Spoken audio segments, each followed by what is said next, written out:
Dalam nama Bapa dan Putra dan Roh Kudus. Amin. Saudara-saudari yang terkasih, selamat berjumpa kembali dalam renungan bersama hari ini.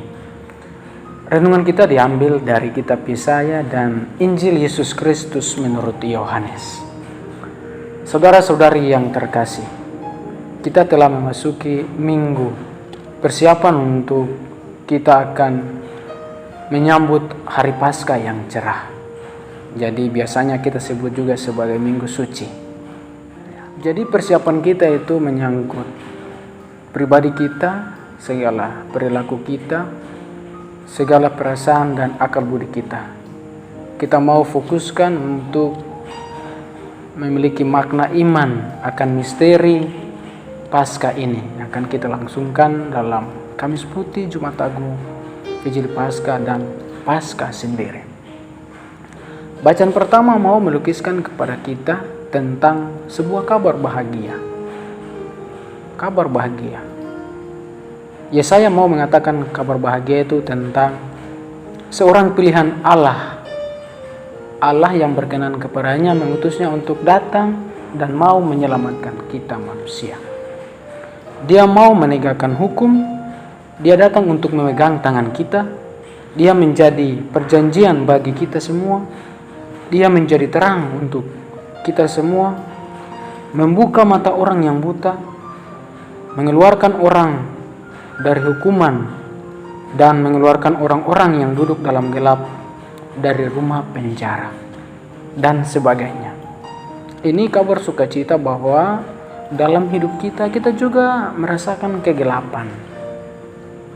Mungkin kita malas datang ke gereja, pergi ibadah rukun, ataukah kita sering marah-marah kepada istri kita, suami kita, anak-anak kita, terhadap tetangga, cemburu, selingkuh, dan sebagainya. Itu adalah suasana gelap yang bisa kita lihat bersama dan bisa kita saksikan.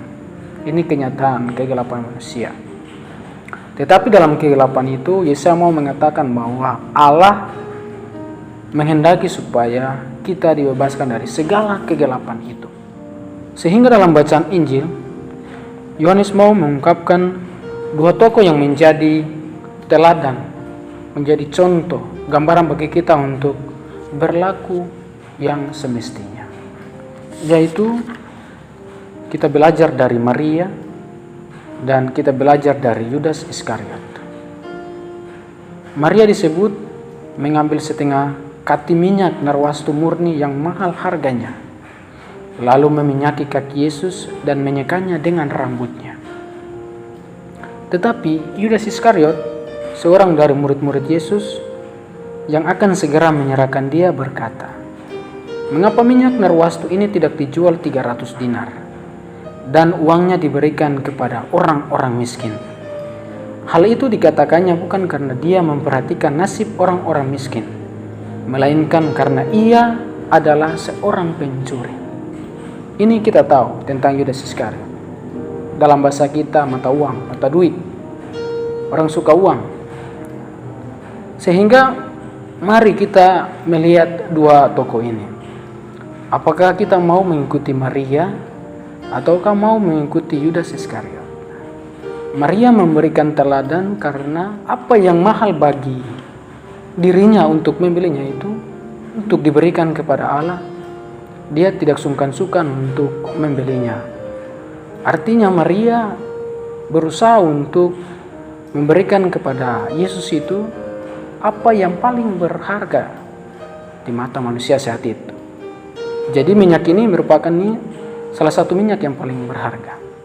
Nah, sehingga kita belajar bahwa apa yang menjadi kelebihan kita, itulah yang perlu kita berikan kepada Allah.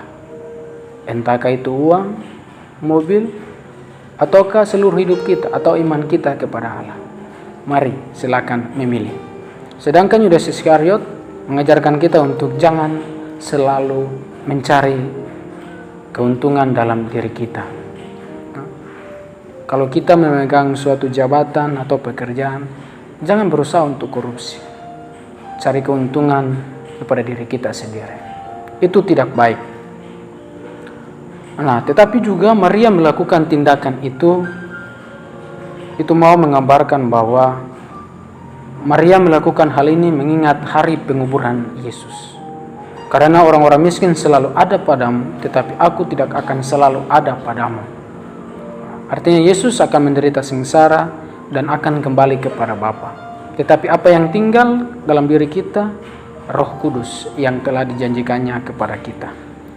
Bapak Ibu saudara-saudara yang terkasih, untuk itulah marilah kita merenungkan sabda Tuhan yang kita dengarkan hari ini. Simple saja dalam kehidupan kita harus berlaku baik. Kita tidak mencuri uang milik orang lain.